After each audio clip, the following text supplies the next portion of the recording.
Hello guys, कैसे आप सब। मैं आपकी साइमल्ला फिर से एक न्यू ब्लॉग के साथ आ गई। तो आज हम लोग जाएंगे रतनपुर क्योंकि हेलो। सो गाइस, हम लोग सब रेडी हो गए थे। हमारे घर में बड़ी मम्मी, बड़े पापा, दीदी, भाभी, भैया, बच्चे सब आए थे। तो हम लोग सब रेडी हो गए थे रतनपुर निकलने के लिए। तो हम एक कार बुक किए थे और भैया और भाभी को ना स्कूटी में आने का मन था, तो वो लोग स्कूटी में आए थे। लगभग हम लोग के घर से रतनपुर महामाया देवी टेम्पल ना 33 किलोमीटर दूर था। तो हम सब बैठ गए पीछे। मैं, दिव्या, भैया का बेटा और पापा बैठे थे, बाकी सब आगे बैठे थे। और भैया, भाभी और उनकी छोटी वाली बेटी उन लोग स्कूटी में निकल गए थे। सो गाइज़, हर साल ना मेरे बर्थडे के एक दिन पहले हम लोग ना रतनपुर माता मंदिर दर्शन करने जाते हैं। तो इस साल भी हम लोग गए थे। सो हम लोग फाइनली भैरव बाबा मंदिर पहुंच गए थे। वहाँ ये कहा जाता है कि भैरव बाबा मंदिर के पास ना 2 से 3 सेकंड गाड़ी को रोक के फिर वहाँ से महामाया मंदिर के लिए निकलना चाहिए। तो हम लोग वैसे ही रुके थे, फिर वहाँ से हम लोग रतनपुर की ओर निकल गए थे। तो ये है मेरे भैया की छोटी बेटी चेरी। वो उसको स्कूटी में फिर अच्छा नहीं लग रहा था, तो वो हम लोग के साथ ना कार में आ गई थी बैठने। उसको हम लोग के साथ मन कर रहा था बैठने का। और ये है भैया का बेटा ध्रुव। और दिव्या सो गई थी, उसको बहुत नींद आ रहा था। तो देख सकते हैं कितना मस्ती कर रहा है वो वीडियो में। एंड फाइनली हम रतनपुर पहुंच गए थे। देख सकते हैं ये एंट्रेंस है रतनपुर का स्टार्टिंग में। और हम लोग जिस दिन गए थे, हम लोग के बिलासपुर में तो बारिश नहीं हुई थी, लेकिन रतनपुर में ना बहुत बारिश हुई थी। बहुत ज़्यादा वहाँ पे बारिश हो रही थी।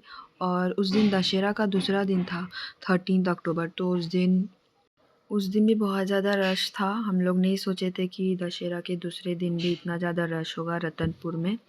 तो हम लोग सब गाड़ी से उतर गए और हम लोग अंदर की ओर चल रहे थे। यहाँ से कार जहाँ पार्किंग की है वहाँ से अंदर तक पूरा चल के जाना पड़ता है। तो हम लोग सब चल के गए। एक जगह सारे स्लीपर्स वगैरह रख दिए और वहाँ पे हम लोग नारियल लिए भगवान को चढ़ाने के लिए। भगवान का जो सामग्री रहता है वो सब लिए। उसके बाद हम लोग निकल पड़े माता का दर्शन करने के लिए। सो यहाँ से एंट्रेंस था और यहाँ से लाइन था। हम लाइन में चले गए और लाइन में भी थोड़ा रश तो था, लेकिन उतना रश नहीं था। मैं, दिव्या चल रहे हैं पीछे। दीदी, पापा, बड़े पापा सब पीछे चल रहे थे। फिर भैया, बड़ी मम्मी सब आ गए। उसके बाद ये है भगवान का गर्भगुड़ी, जो कि तेलुगु में बोलते हैं, मुझे हिंदी में नहीं पता क्या बोलते हैं। फिर देख सकते हैं क्यों जो है इतना बड़ा है। और रतनपुर माता का मंदिर 12 to 13 सेंचुरी के बीच में कलचुरी किंग रत्नदेव के द्वारा बनाया गया था।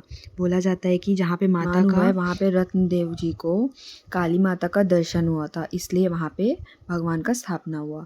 सो ये था हमारा दर्शन हो गया था।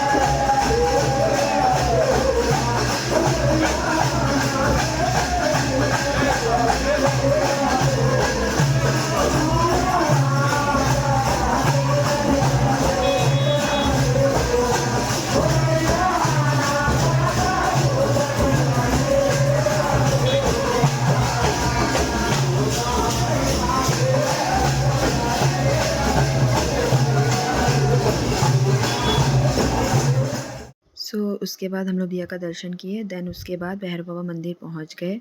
और हमें यहाँ पे लगभग आधा घंटा से 45 मिनट्स तो लग ही गया था दर्शन होने में, क्योंकि हम लोग जैसे ही एंटर किए मंदिर के अंदर, वहाँ पे भैरव बाबा जी का ना आरती हो रहा था।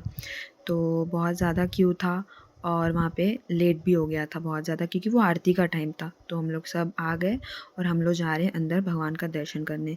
फिर देख सकते हो बाबा मंदिर में दर्शन हो गया था हम लोग का। हम लोग निकल गए थे घर के लिए। बहुत ज़्यादा टायर्ड हो गए थे, बहुत ज़्यादा थक गए थे। हम लोग दोपहर में लंच वगैरह करके निकले थे।